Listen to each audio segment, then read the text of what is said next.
The ancient chamber deep beneath the Villani capital hummed with desperate energy. High Counselor Wren placed his crystalline hands on the summoning device, its surface pulsing with blue light that cast eerie shadows across the curved walls. Around him, 20 other council members stood in a perfect circle, their transparent bodies shimmering with fear and hope in equal measure. "The outer colonies have fallen," whispered Counselor Myra, her voice carrying the weight of millions. "Of lost lives? The Korthic fleet moves toward our homeworld. We have perhaps 3 weeks before they arrive." Wren nodded grimly.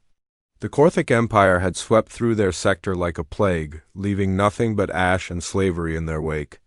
Every peaceful species that had tried to negotiate had been crushed. Every world that had surrendered had been stripped bare. The Villani were scholars and artists, not warriors. They had never needed to be anything else. The summoning matrix is ready, announced Technician Vara from her position at the control console. "We can reach across the galaxy and bring protectors to our world. The ancient texts speak of beings who guard the innocent, who shield the weak from harm. The device had been built by their ancestors eons ago, during the last great war that had ravaged their sector. It could pull beings from distant worlds, those whose hearts called out to defend others. The Villani had never used it, had barely understood it, but desperation made them willing to try anything. "Begin the summoning," Wren commanded, his voice steady despite the terror in his heart. "Find us guardians. Find us protectors who can stand against the darkness." The chamber filled with blinding light as the device reached across space and time, searching for souls dedicated to protection. The energy tendrils stretched through the void, past dying stars and newborn worlds, seeking those who would die before letting innocents suffer. On Earth, Lieutenant David Kim was checking his equipment. For the 3rd time. The international peacekeeping force had been assembled from 12 different nations, brought together to help stabilize a conflict zone where civilians were caught between warring factions. The mission was simple: protect the innocent, evacuate the wounded, and maintain peace until diplomats could find a solution. "Radio check," called Sergeant Anna Petrov, her Russian accent thick with concentration. She was reviewing satellite images of the area they would be patrolling, marking locations of schools and hospitals that needed extra protection. Corporal Omar Hassan adjusted his medical kit, making sure he had enough supplies to treat both military and civilian casualties. The Jordanian medic had volunteered for every humanitarian mission for the past 5 years, driven by a deep belief that no one should suffer if he could help it. Private Tom Walsh cleaned his rifle with practiced efficiency. But his mind was on the letter from his sister back home. She had written about her new job teaching at an elementary school, about how much she loved working with children. He had joined the military to protect people like her, to make sure families could sleep safely. The summoning energy found them just as their unit was preparing to move out. The Villani device had locked onto their radio communications, drawn by the repeated references to protecting civilians and keeping peace. The energy signatures of their souls blazed like beacons in the cosmic darkness. The light struck without warning. One moment David was giving final orders to his squad, the next he was falling through space and time, his body dissolving and reforming in ways that human science could never explain. Around him, he could sense his soldiers experiencing the same impossible journey. They materialized in the Villani chamber with a thunderous crack that shook the ancient walls. 100 human soldiers appeared in full combat gear, weapons ready, eyes scanning for threats. The peaceful summoning chamber suddenly contained enough firepower to level a city block. The Villani recoiled in terror. These were not the gentle guardians they had hoped for. These beings carried weapons of destruction, wore armor designed for war, and moved with the fluid grace of predators. Their eyes held the hard gleam of those who had seen too much violence, who had learned to kill efficiently and without hesitation. "What the hell?" David shouted, his rifle tracking across the crystalline beings that surrounded them. His training kicked in automatically, identifying exits, cover positions, and potential threats. The strange creatures seemed fragile, almost ethereal, but that meant nothing in his experience. Anna had already found a defensive position behind one of the chamber's curved walls. her weapon trained on the largest of the crystal beings. Unknown contacts, sir. They don't appear to be immediately hostile, but I'm reading some kind of energy signatures from them. Omar kept his medical kit ready while maintaining a sight picture on his rifle. Years of peacekeeping had taught him that even the most innocent-looking situations could turn deadly in seconds. Sir, we need to establish communication and figure out where we are. Tom felt his heart racing as he processed the impossible situation. The chamber looked like something from a science fiction movie, all smooth curves and pulsing lights. The beings watching them were clearly not human, but they seemed more afraid than aggressive. This has to be some kind of hallucination. Gas attack, maybe? High Counselor Wren stepped forward slowly, his hands raised in what he hoped was a universal gesture of peace. The summoning had gone terribly wrong. Instead of protectors, they had brought warriors. Instead of shields, they had summoned swords. The energy patterns radiating from these beings spoke of violence and death, of skills honed through countless battles. "We mean no harm," Wren said, his words automatically translated by the chamber systems. "We called for protectors, for guardians, to shield our people from destruction. We did not mean to bring you here against your will." David kept his weapon ready but lowered it slightly. The being in front of him seemed genuinely distressed, almost pleading. "You brought us here? How? Where are we? What do you want?" "You are on Villani Prime in the Kepler sector," Wren replied, his voice heavy with regret. "We are the Villani, a peaceful people. We face extinction at the hands of the Korthic Empire. We used our ancient summoning device to call for help, but we have brought the wrong kind of beings. You are warriors, not guardians." The chamber fell silent except for the hum of alien technology. The humans processed this information with military efficiency, their minds already working through the tactical implications. They were stranded on an alien world, surrounded by beings who seemed to regret summoning them, facing an unknown threat. "Sir," Anna said quietly, "if these people are facing extinction, and they brought us here specifically for protection, maybe we should hear them out. It's not like we have a lot of other options right now." David nodded slowly. The situation was beyond anything in his training, but the core mission remained the same. There were innocent people in danger, and he had the means to help them. The fact that they were aliens instead of humans changed nothing about his duty as a soldier. "All right," he said, addressing the crystalline being who seemed to be in charge. "Tell us about this threat. Tell us about the Korthic Empire. If you need protection, maybe we can help. But we need to understand what we're dealing with first." The summoning chamber, built to bring peace, had instead brought war. The Villani had wanted protection, but they had summoned Earth's warriors instead. Dr. Maya Singh had been updating her field research on conflict resolution when the summoning light took her. As a xenobiologist attached to the peacekeeping force, she had spent years studying how different cultures communicated during times of crisis. Now she found herself in the most impossible first contact scenario imaginable. The Villani Council chamber had been hastily converted into a briefing room, with holographic displays showing tactical information that made Maya's blood run cold. The aliens had shared their translation technology, allowing direct communication between species for the first time in human history. What they were learning made every human in the room understand why the Villani had been desperate enough to summon strangers from across the galaxy. The Korthic Empire has conquered 47 star systems in the past century, Counselor Myra explained, her crystalline form flickering with emotional patterns that Maya was beginning to recognize as deep fear. They do not negotiate. They do not take prisoners. They consume entire civilizations. The holographic display showed a three-dimensional map of the galaxy, with red zones marking Korthic territory expanding like a cancer across the stars. Yellow zones showed worlds under attack, while green zones represented the few remaining free systems. The Villani homeworld sat directly in the path of the advancing red tide. Lieutenant David Kim studied the tactical display with professional interest. The Korthic conquest pattern was methodical and brutal, designed to break the spirit of resistance before the actual invasion began. They're not just conquering territory, they're eliminating cultures entirely.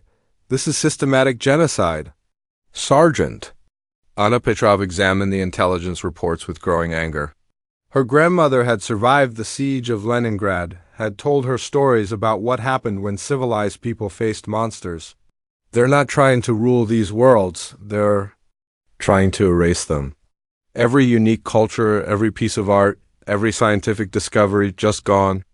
The holographic records showed the fate of the Ultran civilization, a species of peaceful traders who had tried to buy their freedom with technology and resources. The Korthak had taken everything and then exterminated the entire species anyway, turning their homeworld into a mining operation. The final transmission from Altara showed children being loaded onto slave ships, while their parents were executed in the streets. They keep some alive as workers, Technician Vera explained, her voice barely above a whisper. But only until they are no longer useful. The Korthak believe that only they deserve to exist in the galaxy. All other species are either tools to be used or obstacles to be removed. Corporal Omar Hassan had seen war crimes before, but this was something beyond human evil. How many people are we talking about? How many civilians? Our homeworld has 8 billion Villani, Ren answered. We have no military, no weapons, no way to resist. When the Korthak arrive, our civilization will end. Our children will die, our cities will burn, and our history will be forgotten. Private Tom Walsh stared at the display showing Korthak battle. Doctrine. They targeted schools first, then hospitals, then cultural centers. They wanted to break the spirit of resistance by destroying everything that made life worth living. It was a strategy designed by beings who understood fear better than any human military theorist. The nearest Korthak fleet is 18 days away, Myra continued.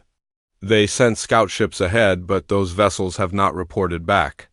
We believe they may have encountered some kind of navigation error, but it will not delay the main force. For long, Maya recognized the tactical significance immediately. The scout ships that went missing, when did they disappear? 3 days ago, Ren replied. They were supposed to establish sensor networks around our system, but their signals stopped transmitting shortly after they entered our space. David exchanged glances with his soldiers. 3 days ago was when they had been summoned to this world. The timing was too convenient to be coincidental. Something had happened to those scout ships, and he had a growing suspicion about what it might have been. We need to see the sensor logs from when those ships disappeared, he said. And we need to understand your planet's defense capabilities. Do you have any military technology at all? The Villani looked confused by the question. We have industrial equipment, transport systems, and communication networks. But we have never needed weapons. Our species has not fought a war in over 1,000 years. Anna almost laughed at the absurdity of it. You're telling me you have technology advanced enough to summon people from across the galaxy, but you never thought to build a single defense system? We thought the galaxy was becoming more civilized, Vara explained sadly. We believed that intelligent species would eventually move beyond violence and conquest. We were wrong. The briefing continued for hours as the humans learned about Villani, technology and capabilities. They had matter replicators that could create any object from raw materials. They had energy shields that could protect entire cities. They had faster-than-light communication systems that connected their colonies across dozens of star systems.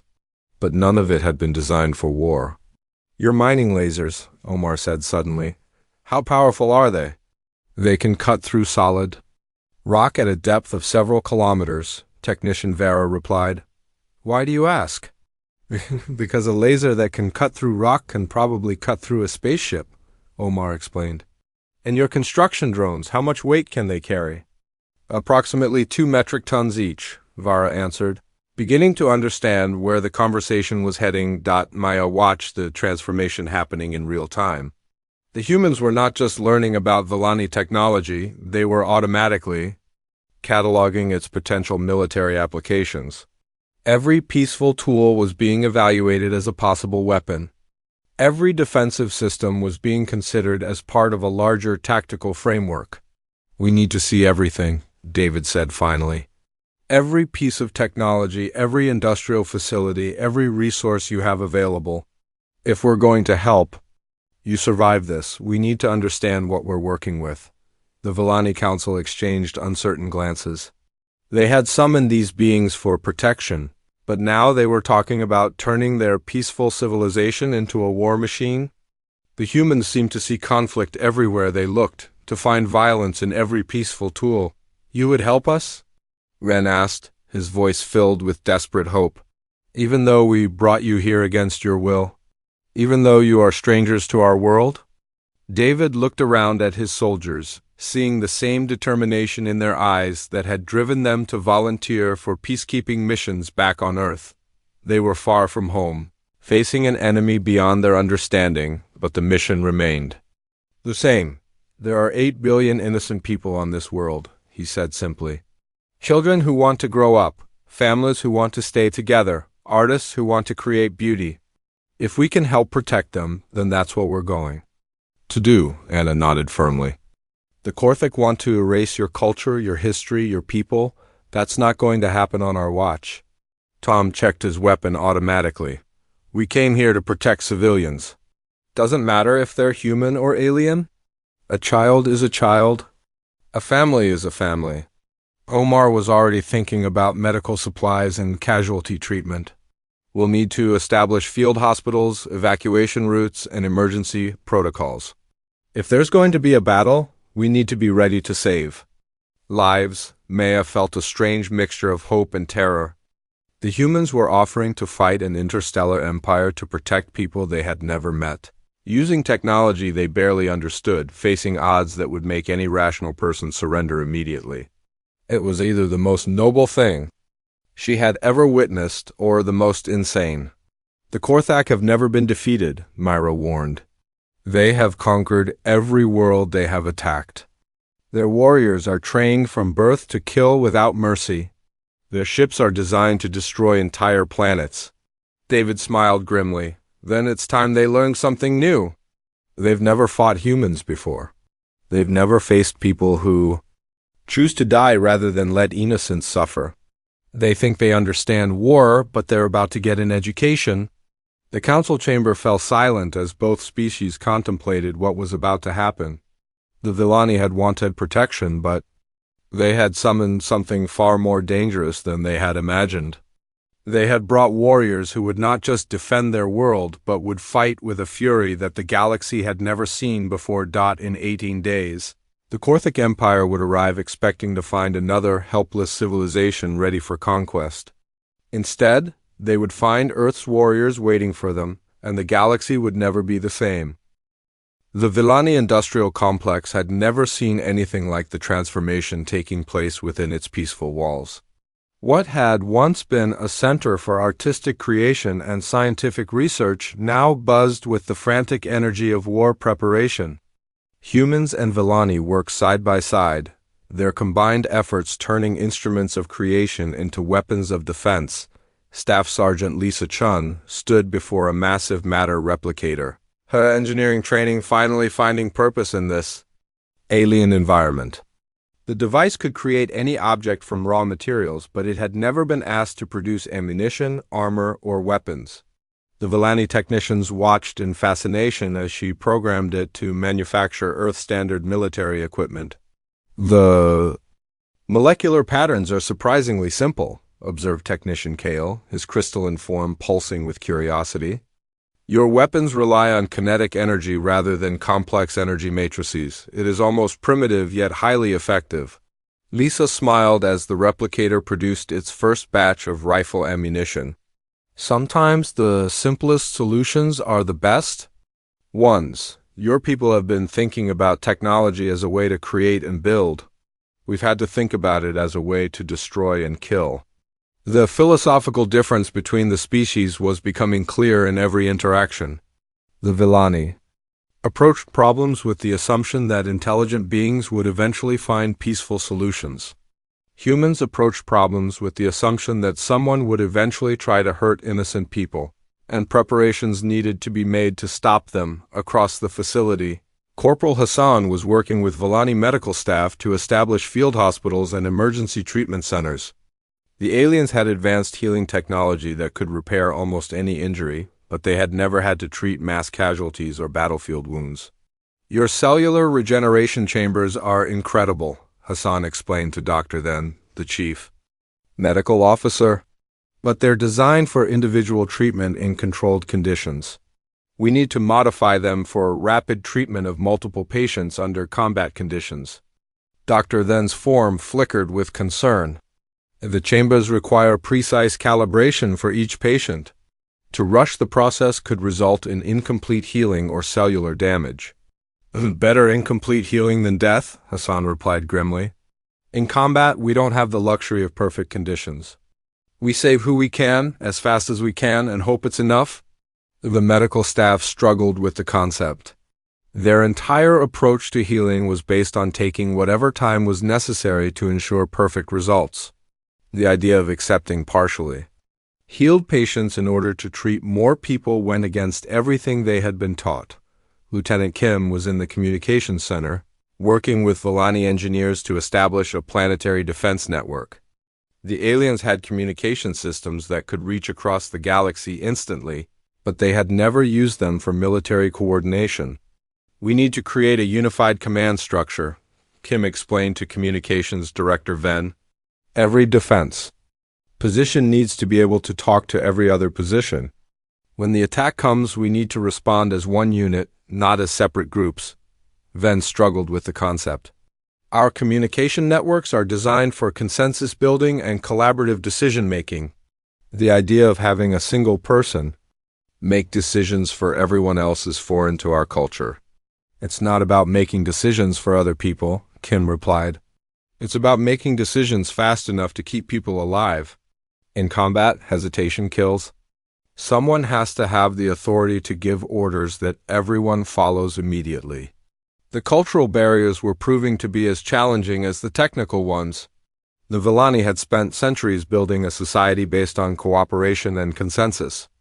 The humans were asking them to temporarily adopt a hierarchical structure that felt wrong to everything they believed about civilization. Private Walsh was in the training facilities, working with Villani volunteers who had stepped forward to help defend their world. The aliens were physically frail compared to humans, but they possessed psychic abilities that allowed them to coordinate their actions perfectly. I can feel what you're thinking, said volunteer Nara, her mind touching his during a combat exercise. Your tactical awareness, your ability to read the battlefield, it's like nothing we've ever experienced. Walsh found the psychic connection unsettling but useful. You can share information instantly across your entire group. That's better than any radio system we've ever used. But you need to learn to make decisions individually when the group connection is broken. The training sessions were revealing the strengths and weaknesses of both species. Humans were adaptable and aggressive, able to make quick decisions under pressure. Villani were coordinated and precise, able to work together in ways that no human unit could match. The combination of both approaches was creating something entirely new, Dr. Singh was documenting the cultural exchange taking place throughout the facility. The two species were learning from each other in ways that went far beyond military preparation. The Villani were discovering concepts like individual initiative and rapid decision-making. The humans were learning about collective consciousness and perfect coordination. They're not just learning our tactics, Singh observed while watching a joint training exercise. They're learning our entire approach to crisis management. We're teaching them to think like humans when the stakes are high. The transformation was not without its casualties. Several Villani had psychological breakdowns when exposed to human military thinking, a concept of deliberately causing harm to other intelligent beings was so foreign to their nature that some could not process it at all. We've never had to think about killing, explained Counselor Myra during one of the daily briefings. Even the word doesn't exist in our language. We had to borrow the concept from your translation matrices. The humans were struggling with their own adjustments. Many found it difficult to work with beings who seemed so fragile and innocent. The Villani reminded them of children in some ways, and the idea of teaching children to fight went against every protective instinct they possessed. It's like training my little sister to use a rifle, Walsh confided to Hassan during a break. I know she needs to be able to defend herself, but everything in me wants to keep her away from violence entirely. Despite the challenges, progress was being made. The first automated defense systems came online after a week of continuous work. Mining lasers had been converted into orbital defense platforms. Construction drones had been reprogrammed as mobile weapons carriers. The matter replicators were producing weapons and ammunition around the clock. The breakthrough came when the first Korthak scout ship was detected entering the system. The vessel appeared on sensors, began its reconnaissance sweep, and then vanished. In a burst of coherent light as the converted mining laser struck it from an impossible distance. Target destroyed, reported Technician Vara from the Orbital Defense Center. The Korthak ship never detected our weapon until it was too late. The humans and Villani in the control room cheered, but Kim felt only grim satisfaction. One scout. Ship was nothing compared to the fleet that would arrive in 10 days. The real test was still coming. That ship was just the beginning, he warned the assembled group. The main fleet will have hundreds of vessels, armed with weapons we've never seen before. We've proven we can hit them, but we need to be ready. For them to hit back, the countdown to invasion had begun. The Villani homeworld was transforming from a center of peaceful culture into a fortress designed to protect 8 billion innocent lives. The humans had brought their knowledge of war to a people who had never needed it before, and both species were discovering that the willingness to fight for others was perhaps the most important thing they shared. In the depths of space, the Korthak fleet continued its approach, confident in their ability to crush another helpless civilization. They had no idea that they were about to face an enemy unlike anything they had encountered before. An enemy that would rather die than allow innocents to suffer. The Villani had wanted protection, but they had summoned Earth's warriors instead. Now those warriors were ready to show the galaxy what humans would do when faced with monsters who threatened children. The Korthak fleet dropped out of hyperspace with the arrogance of conquerors who had never known defeat. 300 warships materialized at the edge of the Villani system, their dark hulls bristling with weapons designed to break the spirit of resistance before the actual killing began. Fleet Commander Grax stood on the bridge of his flagship, surveying another world that would soon bow before the might of the Korthak Empire. Begin the standard pattern, Grax commanded, his voice carrying the weight of 50 conquered civilizations. Orbital bombardment of military targets first, then civilian infrastructure. Leave enough alive to serve as workers, but destroy their ability to resist. The Korthak had refined their conquest technique over centuries of warfare. They had learned that broken spirits were more valuable than broken bodies, that slaves who had watched their families die were more compliant than those who still had hope. It was a strategy that had never failed them on the surface of Villani Prime. Lieutenant Kim watched the enemy fleet take position through the orbital defense sensors. The Korthak formation was precise and overwhelming, designed to demonstrate their complete control of the situation. They had no idea that the seemingly helpless world below them had been transformed into a trap. They're following the same pattern they used on the Altaran homeworld, Kim reported to the combined Human-Villani Command Center. Orbital bombardment platforms moving into position, troop transports holding back until the surface is softened. Up, they think this is going to be easy. The command center had been established in the deepest part of the Villani capital, protected by energy shields and redundant communication systems. Human and Villani officers worked side by side, their different approaches to warfare creating a tactical flexibility that neither species could have achieved alone. All defense platforms are ready, reported Technician Vara. The orbital mining lasers are fully charged and targeting the lead ships. Our converted construction drones are in position for the counterattack. Sergeant Petrov monitored the communications channels, listening to the Korthak fleet's tactical discussions. Their language had been quickly decoded by the Villani translation systems, giving the defenders a crucial advantage. And they're not even trying to hide their intentions. They're discussing which parts of the planet to strip mine first. The first phase of the Korthak attack began exactly as predicted. Energy beams lanced down from orbit, targeting what the aliens believed were military installations.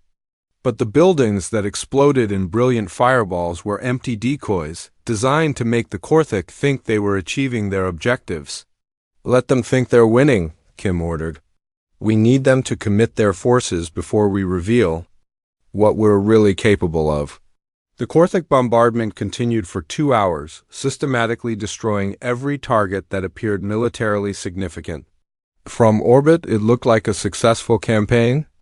The Villani defenders seemed to be offering only token resistance, their defensive systems failing one by one under the relentless assault fleet. Commander Grax watched the destruction with satisfaction. Another primitive species that thought they could resist the Empire. Begin Phase 2. Deploy the ground forces. The troop transports moved toward the planet's surface, carrying 50,000 Korthak warriors who expected to find only scattered resistance. They had fought this battle dozens of times before, and the result was always the same. The aliens would surrender after a brief show of defiance, and another world would be added to the Empire. The first transport touched down in what had once been a Villani cultural center, now reduced to rubble by the orbital bombardment. The Korthik warriors emerged from their landing craft, weapons ready, expecting to find cowering civilians waiting to be processed into slavery. Instead, they found Private Walsh waiting for them with a smile. "Welcome to Villani Prime," Walsh said, through the translation system as the first Korthik warrior stepped off the transport. "I hope you're ready for a fight." The converted mining laser struck the transport from 3 kilometers away, turning the entire landing zone into a crater of superheated metal. The Korthik warriors had less than a second to process what was happening before they were vaporized by weapons that should not have existed on a peaceful world. "Target destroyed," Walsh reported calmly, moving to secondary position. The attack on the first transport was the signal for the planetary defense network to reveal itself. Mining. Lasers that had been disguised as industrial equipment opened fire on the Korthak fleet from impossible distances. Construction drones that had been hiding in asteroid fields suddenly became missile platforms, striking at the alien warships with weapons that defied their understanding of Villani technology. "What is happening?" Grax demanded as his tactical display showed red damage indicators spreading across his fleet. "The Villani have no military. They have no weapons." "Sir, we're detecting energy signatures consistent with industrial equipment," his tactical officer reported. "But they're being used as weapons. The mining lasers are targeting our ships from the planet's surface." The Korthik fleet began to return fire, but their weapons were designed to destroy military targets, not industrial facilities scattered across an entire planet. For every mining laser they destroyed, 2 more opened fire from different locations. The Villani had turned their entire world into a weapon. The second wave of troop transports tried to land in a different location, but they found Corporal Hassan waiting for them with a team of Villani volunteers. The alien psychic coordination, combined with human tactical knowledge, created a defensive network that seemed to know exactly where the Korthik would attack next. "They're not fighting like any species we've encountered before," reported War Leader Kex from the surface. "They're coordinating their attacks with perfect timing, but they're using weapons and tactics that seem primitive yet highly effective." The Korthik ground forces were discovering that their standard tactics were useless against an enemy that refused to follow the rules of conventional warfare. Human soldiers appeared from hidden positions, struck with devastating effectiveness, and then vanished before the Korthak could respond. The aliens had never faced guerrilla warfare before, and they were unprepared for an enemy that treated every building as a potential fortress. "Fall back to the landing zones," Kex ordered. "We need to establish a defensive perimeter until the fleet can provide orbital support." But the orbital support was fighting for its own survival. The Korthak warships were designed to destroy enemy fleets, not to dig out industrial equipment that had been converted into weapons. Every time they targeted a mining laser, another one opened fire from a different location. The planet's surface was becoming a maze of energy beams and explosions. "We're taking heavy casualties," reported the tactical officer. 20 ships destroyed, 30 more severely damaged. The enemy weapons are more powerful than our intelligence suggested. Grax stared at the tactical display in disbelief. His fleet was being torn apart by mining equipment and construction drones. The Villani were supposed to be a peaceful species, with no military capability, but they were fighting with a coordination and effectiveness that surpassed many professional armies. "Sir, we're receiving a transmission from the planet's surface," the communications officer reported. "It's directed at you personally." Lieutenant Kim's face appeared on the main screen, his expression calm and professional. "Fleet Commander." "Grax, this is Lieutenant David Kim of the Earth Defense Force. I'm offering you one chance to withdraw from this system peacefully." "Earth Defense Force?" Grax repeated, his voice filled with confusion. "We have no records of a species called Earth. Who are you?" "We're the people the Villani summoned to protect their world," Kim replied. "We're humans, and we're here to tell you that your conquest ends now. Withdraw your forces, and we'll let you leave. Continue this attack, and we'll destroy every ship." "In your fleet," Grax laughed, a sound like grinding metal.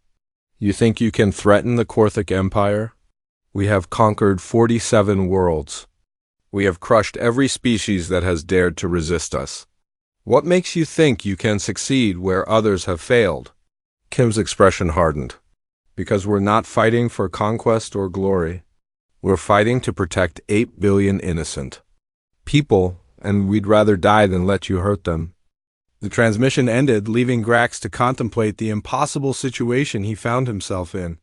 His fleet was being systematically destroyed by an enemy that should not have existed, using weapons that should not have been possible. The Villani had somehow allied themselves with a species that fought with a ferocity and coordination that defied his understanding of warfare. "All ships concentrate fire on the planet's surface," Grax ordered. "If we cannot conquer this world, we will destroy it entirely." The Korthek fleet opened fire with everything they had, raining destruction down on the Villani homeworld. But the defenders were ready. Energy shields that had been designed to protect cities from natural disasters now protected them from orbital bombardment. Emergency bunkers that had been built to shelter civilians from earthquakes now sheltered them from alien weapons. Private Walsh crouched in a crater that had once been a school, watching Korthic warriors advance toward his position. The building was gone, but the children who had studied there were safe in the emergency shelters. That was all that mattered.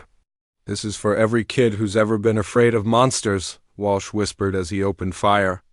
The Battle of Villani Prime had begun in earnest, and the galaxy would never be the same.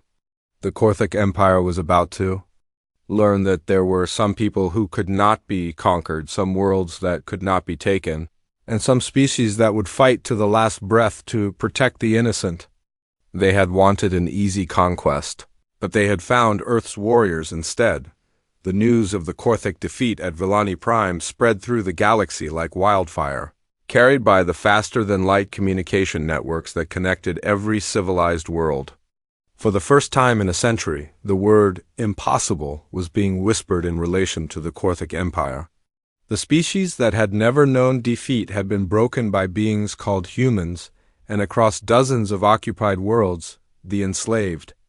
Populations began to hope. Dr. Singh stood in the rebuilt communications center, coordinating with resistance movements that had been silent for decades.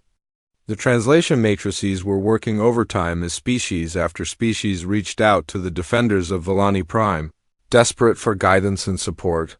"The Zephyrian Underground wants to know how we modified industrial equipment into weapons," Singh reported to the assembled command staff. "The Alteron survivors are asking for tactical advice on guerrilla warfare.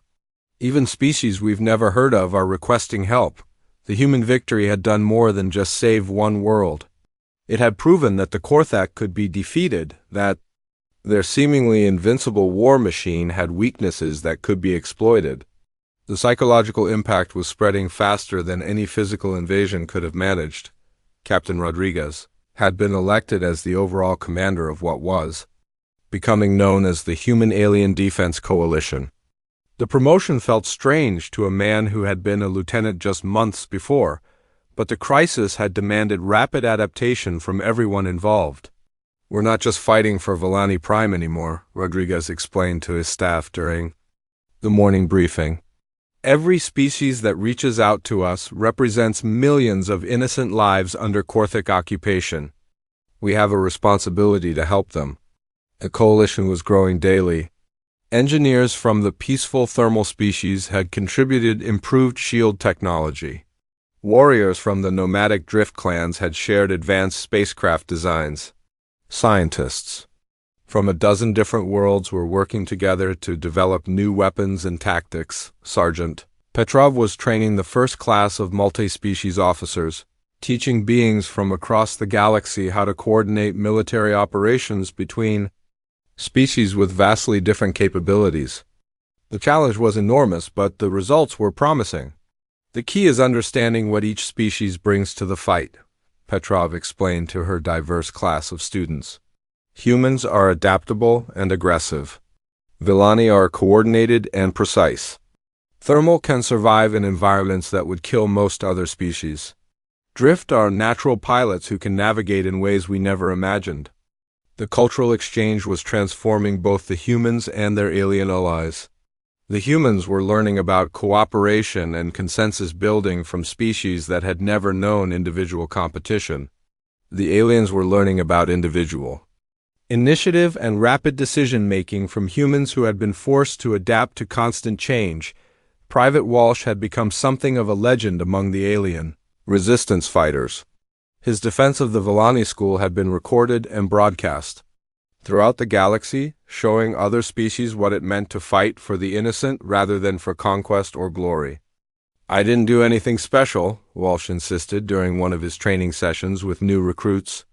"I just did what anyone should do when children are in danger. You protect them, no matter what it costs." The alien recruits struggled to understand the concept at first. Most species fought for territory, resources, or survival.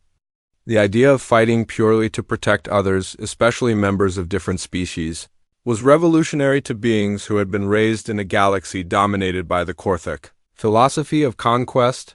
Corporal Hassan was establishing medical protocols for the growing coalition, combining human battlefield medicine with alien healing technologies. The results were saving lives in ways that neither species could have achieved alone. The thermal regeneration chambers can heal injuries that would be fatal to humans, Hassan explained to Dr. Then during one of their coordination meetings. But they need our triage protocols to prioritize treatment during mass casualty events. Together, we can save people who would have died under either system alone. The medical cooperation was becoming a model for the entire coalition. Each species contributed their unique strengths while learning from the approaches developed by others. The result was a combined force that was more effective than any single species could have been. The first major test of the coalition came when the Korthik Empire launched a retaliatory strike against the thermal homeworld. The Empire had chosen the target carefully, believing that the peaceful thermal would be easy to crush and that their destruction would discourage other species from joining the human alliance. They were wrong. The coalition response was swift and devastating. Human tactical knowledge combined with thermal environmental advantages and Villani coordination created a defense that the Korthik had never encountered before. The Empire's punishment attack was not just defeated, it was annihilated. The Korthik lost an entire battle fleet, Rodriguez reported to the Coalition Council. More importantly, they lost it in front of representatives from every major species in the galaxy. Their reputation for invincibility is gone forever. The psychological victory was as important as the military one. Species that had submitted to Korthik rule rather than face extinction were beginning to reconsider their positions. The Empire's grip on its conquered territories was weakening as more and more worlds joined the growing rebellion. Lieutenant Kim was coordinating intelligence operations across dozens of systems, building a network of information sharing that allowed the coalition to anticipate Korthik movements before they happened. "We're not just fighting individual battles anymore," Kim explained during a strategy session. "We're fighting a coordinated campaign across multiple star systems. Every victory makes the next one easier, every successful defense encourages more species to join us. The Korthic Empire was discovering that their traditional strategy of intimidation through overwhelming force was useless against an enemy that grew stronger with every battle. Each Korthic defeat brought new allies to the coalition. Each new ally brought fresh capabilities and resources. The turning point came when Supreme War Leader Thrak arrived with the Empire's most elite forces, determined to crush the rebellion before it could spread further. The Battle of Three Suns was the largest space engagement in galactic history, with over 1,000 ships from both sides participating in a conflict that raged for 6 days. The coalition victory was total. The Supreme War Leader's flagship was destroyed, his elite forces were scattered, and the Korthic Empire's ability to project power across the galaxy was broken forever. More importantly, the battle had been witnessed by neutral species throughout the galaxy, proving once and for all that the Empire could be defeated. "It's over," Dr. Singh announced as the last Korthic ships retreated from the battlefield. "The Empire is finished. They might control some worlds for a while longer, but their ability to conquer new territory is gone. The galaxy belongs to free species now."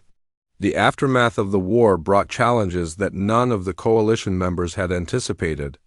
The Korthic Empire fragmented into dozens of smaller factions, some seeking peace while others continued fighting out of desperation.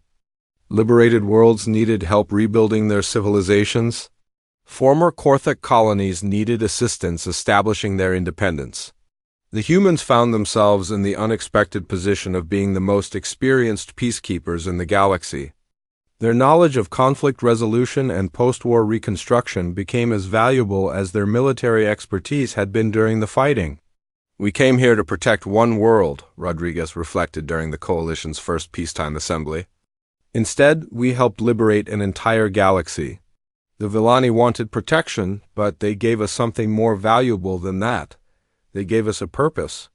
The Coalition established permanent headquarters on Villani Prime, with representatives from over 100 species working together to maintain peace and protect the innocent. The humans had found a new home among the stars, but they had not forgotten their origins. The first permanent gateway between Earth and the Galactic Coalition was opened 5 years after the original summoning. The technology was a combination of human engineering, Villani summoning matrices, and innovations contributed by dozens of coalition species.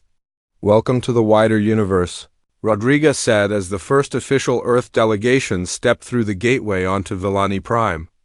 "We've got a lot to show you and even more to learn together." The galaxy had been transformed by the arrival of Earth's warriors, but the transformation was far from over. The Coalition continued to grow, exploring new worlds, making contact with distant species, and spreading the principles that had made their victory possible. The age of conquest was ending, replaced by an era of cooperation and mutual protection. The Villani had wanted protection from a single threat, but they had summoned something far more powerful than they had imagined. They had brought warriors, who would not just defend their world, but would fight to ensure that no innocent being anywhere in the galaxy would ever face extinction alone. Earth's warriors had answered the call, and the universe would never be the same.